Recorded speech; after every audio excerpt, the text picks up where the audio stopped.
Sol in luč. Upiranje čustvom je, tako kot bi želeli, uiti iz živega blata. Razlika je, če rečete jezen sem ali pa zaznavam jezo. Misel je le del jezika, naj vas usmerja, vendar se je ne oklepajte preveč.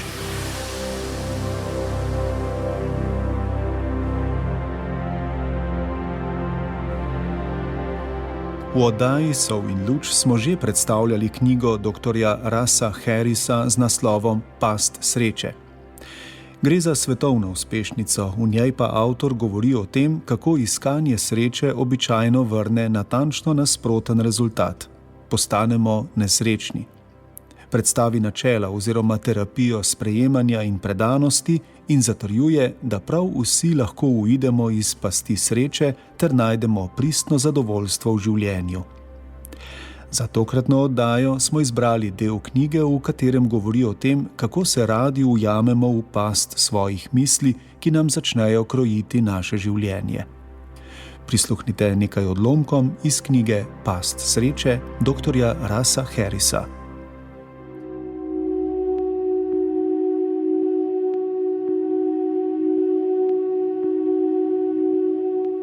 Ste kdaj videli kakšnega od tistih starih kavbojskih filmov, v katerih zlikovec pade v živo blato in bolj kot se napreza ter upira, hitreje tone? Če ga niste, ne skrbite, tisti filmi so obupni. Kar hočem reči je to, da če padete v živo blato, je naprezanje najslabša stvar, kar jih lahko naredite. Uleči se morate na hrbet in razprostreti roke in noge ter obmirovati na gladini. Na telesni ravni zadeva ne terja truda, duševno pa je takšno ravnanje zelo naporno, saj vas nagon sili k upiranju. Enako velja, kadar v nas vzniknejo težavne misli in čustva. Najprej nas prešine, da bi se morali naprezati. Pomislimo na vse strategije upiranja, ki smo jih preučili in se z njihovo pomočjo borimo proti dogajanju v naši notranjosti.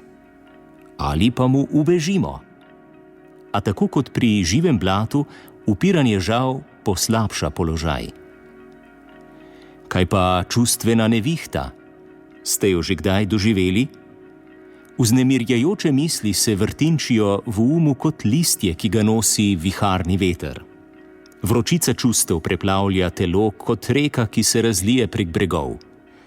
Čustvene nevihte se razlikujejo po intenzivnosti, pogostosti pojavljanja in sprožilcih.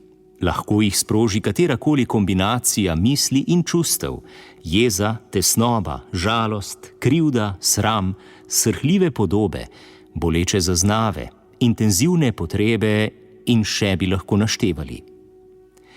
A ne glede na naravo čustvene nevihte, velja eno: zlahka nas spravi na kolena.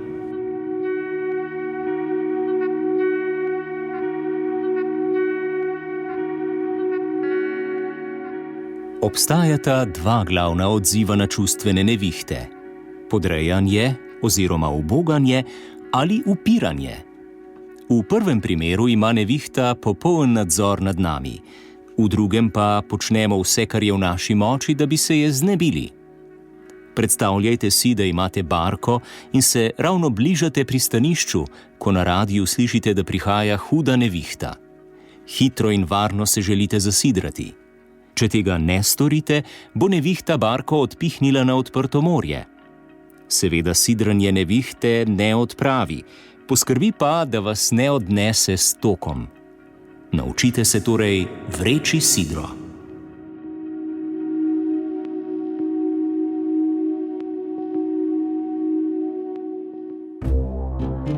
Sol in luč.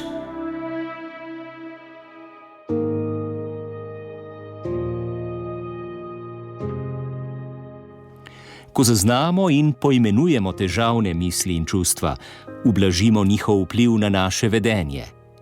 Kako to? Ko ubesedimo, katere misli in čustva opažamo, aktiviramo del prefrontalnega korteksa, dela možganov neposredno za čelom, kar ublaži delovanje drugih delov možganov, ki povzročajo čustvene nevihte v nas. Manj ko se zavedamo svojih misli in čustev, manj nadzora imamo nad svojimi dejanji, nad tem, kaj govorimo in počnemo. Se spomnite, ko je v otroštvu učiteljica odšla iz učilnice? Kaj se je zgodilo? Izbruhnil je pravi kaos, kaj ne? No, enako velja za naš notranji svet. Naše zavedanje je kot učiteljica, misli in čustva pa kot otroci. Če se jih ne zavedamo, nagajajo in divjajo. Če rečem, jezen sem, se zdi, da sem jaz to čustvo. Ko pa rečem, zaznavam jezo ali tu je čustvo imenovano jeza, mi to pomaga, da naredim korak nazaj in prepoznam jezo kot nekaj, kar gre skozi mene.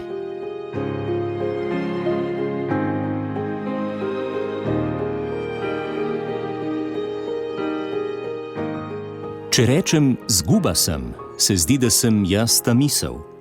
Ko pa rečem, zaznavam misel, da sem zguba, ustvarim vsaj malo razdalje, da misel prepoznam kot nekaj mimobežnega, ne kot srž tega, kar sem. Ste torej pripravljeni vreči sidro? Prosim, vedite, da to ni način izogibanja ali odpravljanja burnih misli in čustev. Sidranje vam omogoči, da ostanete trdni v nevihti, da vas ta ne odnese. Sol in luč.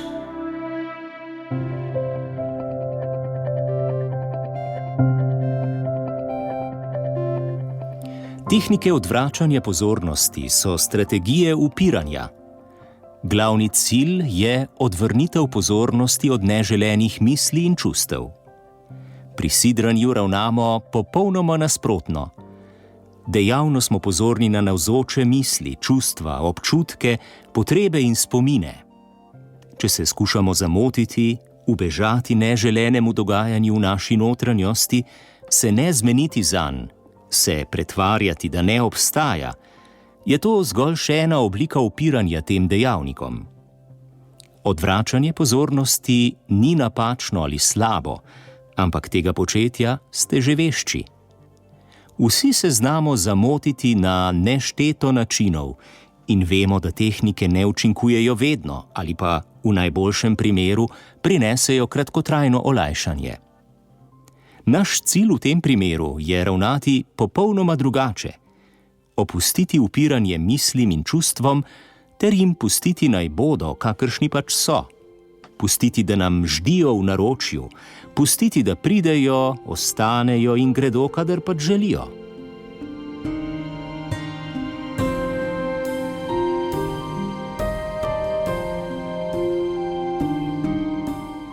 Če ste zelo prizadeti, če vas pestijo silovita žalost, skrajna tesnoba, osamljenost, bolečina verjetno ne bo izzvenela, ko boste vrgli sidro.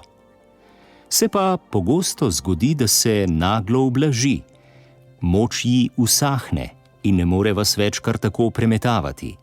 In če boste vajo nadaljevali nekaj minut, boste pogosto izkusili občutek umirjenosti, čeprav bo v vas še naprej besnela nevihta.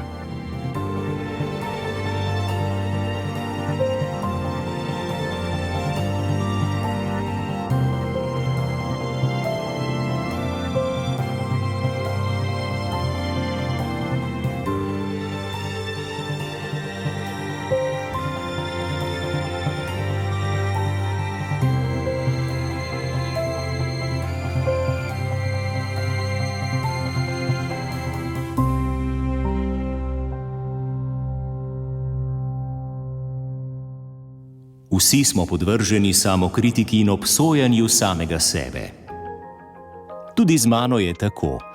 Včasih se zazrem v seznam obtožb, ki si jih namenjam, in opazim, da večino kritik nosim v sebi že vse življenje.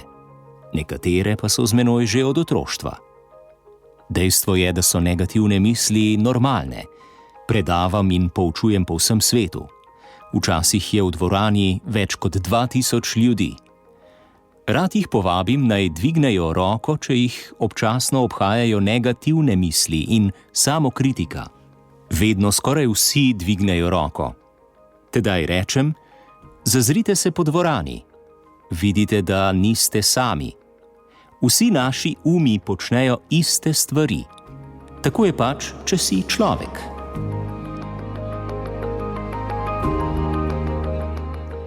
Raziskave kažejo, da je približno 80% naših misli do neke mere negativnih.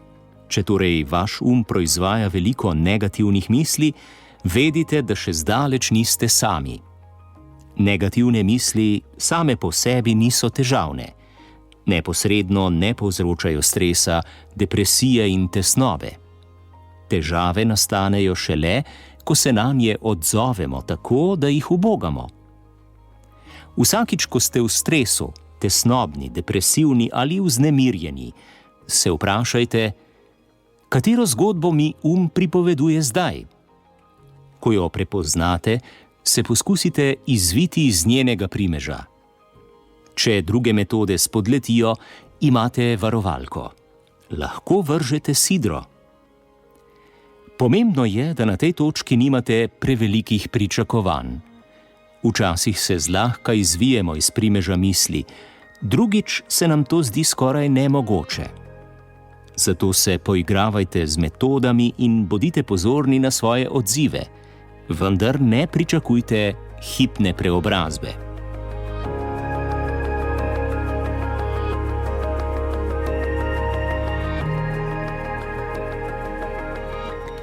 Ne glede na to, ali so naše misli resnične ali ne, so zgolj misli. Če nam ponujajo nekaj koristnega, nekaj, kar nam lahko pomaga, jim velja nameniti pozornost. Če pa ne, zakaj bi se z njimi obremenjevali? Recimo, da v službi naredite nekaj napak, vaš pa vam reče, nesposoben si. Če vam s tem pomaga in izpostavi zadevo, ki jo morate izboljšati, je vredno razmisliti o ukrepih. Če pa vam ne nudi nobene konkretne rešitve ali napotka, kako izboljšati položaj, se je nesmiselno obremenjevati s takšnimi mislimi. Samo poniževanje ne prinaša nobene koristi. Seveda je pomembno ukrepati in odpraviti napake, vendar na konstruktiven način, z učenjem in iskanjem rešitev, ne pa s pretirano kritičnostjo do sebe. Kako vemo, katerim mislim verjeti? Prvič, ne oklepajte se prepričanj preveč. Vsi imamo prepričanja, vendar bolj, ko se jih oklepamo, manj prilagodljivi postanemo v svojem razmišljanju in vedenju. Drugič, prepričanja se spreminjajo. Če premislite o svojih lastnih izkušnjah, lahko ugotovite, da so se s časom nekatera vaša prepričanja spremenila. Tista, ki ste jih nekoč trdno zagovarjali, se vam morda zdaj zdijo smešna ali nepomembna. Tretjič, vsa prepričanja so zgolj misli. Ne glede na to, ali so resnična ali ne, je pomembno vprašanje, ali vam pomagajo ustvariti bogato, polno in smiselno življenje. Če vas neka misel vodi in motivira v pozitivni smeri, ji lahko daste težo. Vendar ne pozabite, misel je v bistvu le zgodba, niz besed, del človeškega jezika. Naj vas usmerja, vendar se je ne oklepajte preveč.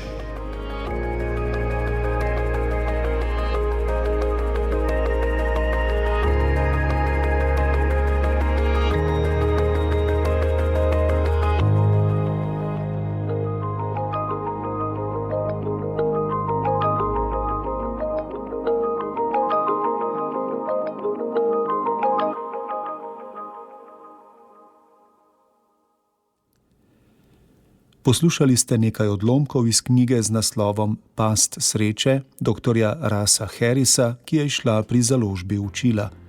Brala sva Blaž Lesnik in Tadej Sadar, ki oddajo Sol in luč na Radiu Ognjišče tudi pripravljam.